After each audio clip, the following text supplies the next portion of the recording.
Gazeta Entrevista está de volta. Nesse segundo bloco, o assunto é saúde pública. Eu não sei se vocês já perceberam por aí, mas já está circulando aí uma série de notícias usando um termo que eu particularmente foi assustado, a respeito da possibilidade de privatização. Foi esse o termo usado em algumas reportagens a respeito da saúde pública. Privatização de parte da saúde pública ou de uma outra unidade. Eu fiquei receoso porque esse termo privatização, Adailton, é uma coisa forte, porque eu não estou na Suíça, e nem na Alemanha, nem em Londres, eu estou em Rio Branco, Acre. Boa parte das pessoas aqui ou é pobre ou é extremamente pobre. Como é que se fala em privatização? Esse termo tinha que ser excluído, né? A lógica pede isso. Como é que eu vou exigir privatização de saúde pública num cenário de exclusão como o que nós temos, né? Mas eu já estou me adiantando aqui. Falando de saúde pública, a gente já fica meio aperreado, né? Aqui com o presidente do Sindicato dos Trabalhadores em Saúde Pública do Acre, Adailton Cruz, e com a Rosa, me perdoe aqui que eu esqueci, foi o seu sobrenome, Rosa Nogueira, presidente do Sindicato da Enfermagem. Mas antes de falar com essa dupla, eu tenho um recado da Dom Barbearia para você. A Dom é uma das empresas que mais inovam no mercado acreano. Em parceria com a Baiu Cosméticos, a Dom traz vários produtos para o cuidado masculino. São produtos com extrema qualidade. Óleo para barba, pomada com efeito seco, pomada com efeito molhado e shampoo 4 em 1 para cabelo, barba, corpo e, claro, né, para barbear também. E ainda conta com atendimento exclusivo dos principais barbeiros da cidade. Agende o seu horário pelo telefone 2102-4962. A Dom Barbearia fica na rua Rio de Janeiro, número 230, sala 4. Bom, Adailton, essa história de... Você deve ter lido alguma coisa a respeito. Não sei se assustou tanto quanto eu. Mas privatização de saúde no Acre? Que diabo é isso mesmo, hein? Que tom que isso chega no sindicato? Na verdade, esse termo para nós é um significado amplo de retrocesso e sucateamento da saúde. É dizer que o gestor não tem competência nem capacidade para gerir a saúde e quer transferir essa responsabilidade para a iniciativa privada, buscar aquilo que ela mais sabe fazer, que é explorar e ter lucros. Mas, essa olha, é a realidade. A iniciativa privada, aí é que eu fico assim, em dúvida. E a iniciativa privada buscar lucro não é pecado, não. Eu estou em 2019, eu não vou condenar o lucro. Não é essa a questão. A questão é, no Acre, é um estado em que, para se pensar em um processo desse, nós temos muita coisa a fazer ainda, não é mesmo? É verdade. Nós temos hoje, por exemplo, uma deficiência de estrutura instalada de leitos de 50%. O estado do Acre tem 1.500 leitos e, para atender adequadamente a população, o mínimo adequado teria que ter 3.000 leitos, conforme a Organização Mundial de Saúde preconiza. Nós temos hoje um déficit de 5.000 trabalhadores em saúde. E o que nós precisamos, na verdade, é de uma política macro de gestão que garanta o financiamento e que garanta uma equipe técnica para gerir saúde como ela tem que ser. Como a Lei 8.080, que sistematiza o SUS, prevê. Né? Você tem que dar prioridade ao acesso, à descentralização de recursos e à qualidade da assistência. E se nós não tivermos uma política macro e uma equipe gestora envolvida com esse compromisso, nós vamos continuar com a saúde da forma que está, priorizada, esquecida e muitas vezes os trabalhadores doentes e explorados. E esse processo de privatização, de terceirização, de quarteirização é a assinatura de um fracasso de uma gestão ou de uma equipe que não tem competência para gerir a saúde. Rosa, na próxima quinta-feira vai haver uma assembleia, me corrija se eu estiver errado, uma assembleia às 5 horas da tarde, na sede do Conselho Regional de Enfermagem, é isso? É esse o local e é esse o horário? A assembleia vai ser na sexta-feira, às 10 horas da manhã, lá no UERB, no auditório do UERB. Falei tudo errado, então. Repita pra gente, então. A assembleia vai ser na sexta-feira. Sexta-feira, 10 horas da manhã, no auditório do UERB. Do UERB, não é do Conselho Regional? Não. O que vocês vão definir? Qual é a pauta desse encontro? Então, nós estamos na pauta, tem a terceirização, tem o ProSaúde, tem a questão dos plantões que o Estado majorou a jornada de trabalho dos trabalhadores, que hoje já é regido na Lei 84, né, que são 30 horas semanais, e o governo ele continua com um plantão de 12 horas a mais, quer dizer, o trabalhador está trabalhando 12 horas mês de graça para o Estado. Mas eu queria colocar um pouquinho sobre a terceirização, que isso está nos afligindo e muito. O que significa essa terceirização para nós? Ela é uma porta de entrada da corrupção. Por quê?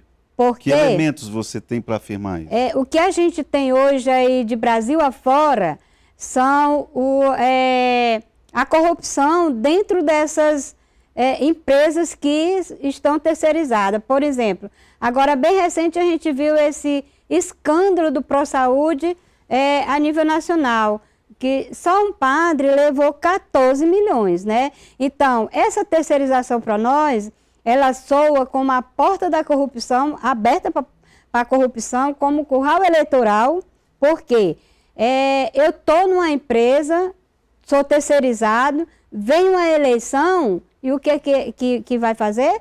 Quem está no comando, quem está no governo, vai aquela prática de ou você vota ou você vai para a rua. Né? Mas ainda fora essa terceirização, com relação à terceirização, o que o atual governo está afirmando? A incompetência dos gestores que ele está colocando lá.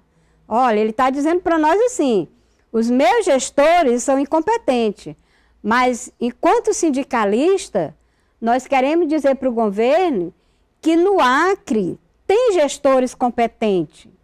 E que a solução da saúde está no Acre, está nos profissionais. É só ele colocar, como foi conversado em campanha, quando ele estava fazendo a campanha e conversou com a gente, e a gente colocou em reuniões que no Acre tem sim profissionais competentes. O problema é que os nossos governantes, eles não colocam os técnicos, eles colocam os cargos políticos. Agora, Rosa, 3 meses, nem bem 3 meses de gestão, estou aqui dando uma de advogado do diabo. Não é pouco tempo não para cobrar um resultado dessa magnitude? Não, porque as coisas, ao invés de melhorar, ela piorou. Vou te dar um exemplo. Tem uma coisa muito terrível acontecendo lá no ERB. E isso, nós já, enquanto sindicato, nós já colocamos para toda a equipe de governo, né? Já temos documentos solicitando solução. Imagine que um técnico de enfermagem, ele tem a especialidade de instrumentador cirúrgico. Então, o que ele pode instrumentar dentro de uma sala de cirurgia? Só instrumentar. E o que está acontecendo hoje? Ele está auxiliando cirurgia. Quer dizer, ele está cometendo a ilegalidade da profissão do médico. E esses trabalhadores fizeram uma reunião com os gestores do hospital e pediram socorro. E sabe o que foi que a gente ouviu dos gestores? Que eles iam continuar fazendo isso porque não tem médico nas escalas. A possibilidade de um erro médico, de um problema, aumenta muito. Eles não podem, de maneira nenhuma, estar fazendo isso. De maneira nenhuma. E aqui a gente pede até que as autoridades tomem providência relacionada a isso. Lá em Porto Walter, a gente tem o nosso representante, ele ligou assim aperreado, porque está acontecendo lá, também não tem médico, né? E eles estão trabalhando sem médico, muitas vezes até sem enfermeiro, para supervisionar. E a gente já levou isso para o secretário de saúde em reunião e pedimos providência, só que até o momento não foi providenciado, não foi tomado. Adailton, o que te surpreendeu nesses 3 meses de gestão? O que você destacaria do que ficou pactuado no período de campanha? A Rosa já deu uma adiantada aí.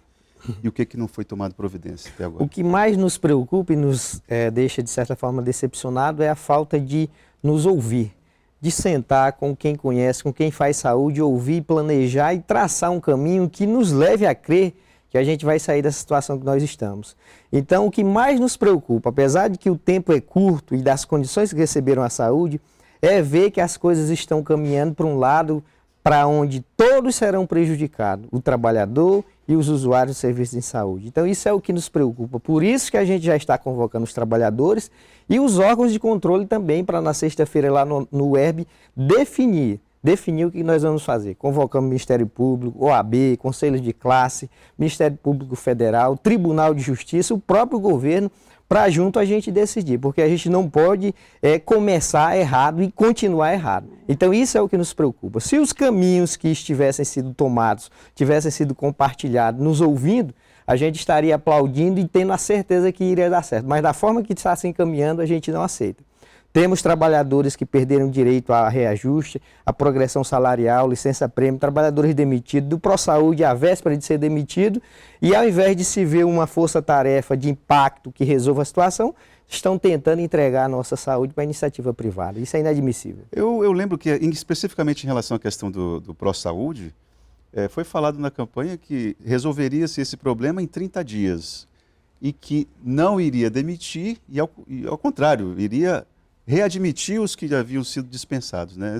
Esse foi o desenho que ficou combinado. Esse foi um compromisso, inclusive, do governador com a classe trabalhadora, de que iria regularizar o ProSaúde e iria readmitir os que foram demitidos. E, infelizmente, até o momento não nos ouviu, apesar de que agora a gente recebeu a confirmação de que na quinta-feira o governador vai nos receber. E aí a gente espera que ele nos ouça e tome outro encaminhamento para o setor. Certamente, até para a gente levar para a Assembleia. Essa audiência com o governador vai ser depois da Assembleia, né? Será antes, na quinta. Será na antes? Quinta tarde. E a Assembleia será na sexta de manhã. Tá difícil para eu entender que essa Assembleia vai ser na sexta-feira, né? 10 horas da manhã. Sexta-feira, às 10 horas no UERB. Tem aqui uma fala do Lucas, de Brasileiro. Ele fala: Itaam, boa tarde, você está falando da saúde pública. Sabemos que Bolívia, Peru, entre outros países aqui da América do Sul, não existe saúde pública, tampouco previdência pública. Na verdade, o que temos que ter são profissionais capacitados para atender o usuário e não se esconde atrás da administração pública. Ele tá fazendo uma crítica ao trabalhador da gestão pública de saúde, dizendo que não se pode se esconder atrás das falhas da administração, falhas que são do próprio profissional. Está questionando aqui o trabalho do profissional de saúde. Bom, então eu só queria, o nosso tempo já acabou aqui, é isso que o meu diretor está falando, é isso, Alain? Bom, sexta-feira, às 10 da manhã, no auditório do Hospital de Urgência e Emergência. Pronto-socorro. Rosa, o que é que vocês têm que sair dessa reunião? Eu estou me referindo à reunião com o governador. Você deve participar dessa reunião. Sim. E o que é que você vai colocar na mesa de forma intransigente? Porque, claro, é papel do governo também negociar com vocês de maneira que vocês, na sexta-feira, cheguem mais mansos ali para a Assembleia. Isso faz parte do jogo. Mas o que é que você não abre mão? A questão da terceirização, somos totalmente contra. Valorização do trabalhador, principalmente na questão deles não estarem cometendo a ilegalidade de outro profissional.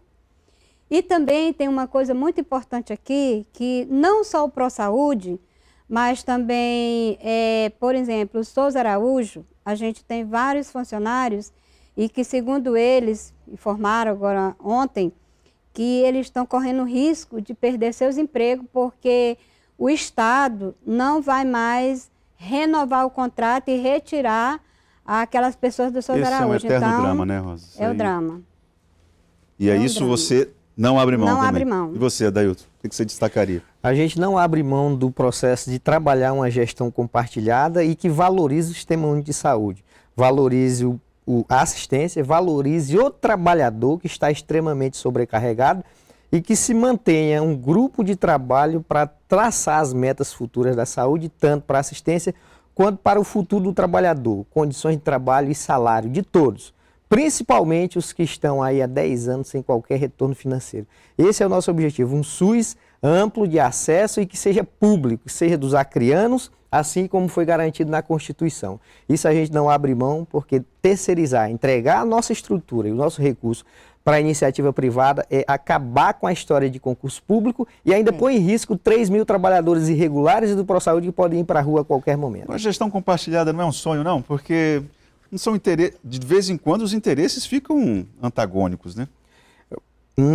Nesse meio termo, o que a gente busca é uma saída que seja, no mínimo, viável e aceitável para ambos. Se a gente constrói um processo participativo, com certeza a maioria será contemplada. Agora, só um sobrepõe aos outros, com certeza alguém sairá insatisfeito. Se nós tivermos o interesse público como uma referência, talvez as coisas fiquem menos conflituosas. É o que a gente pede. Nós só estamos pedindo aqui que o interesse público seja mantido acima de tudo.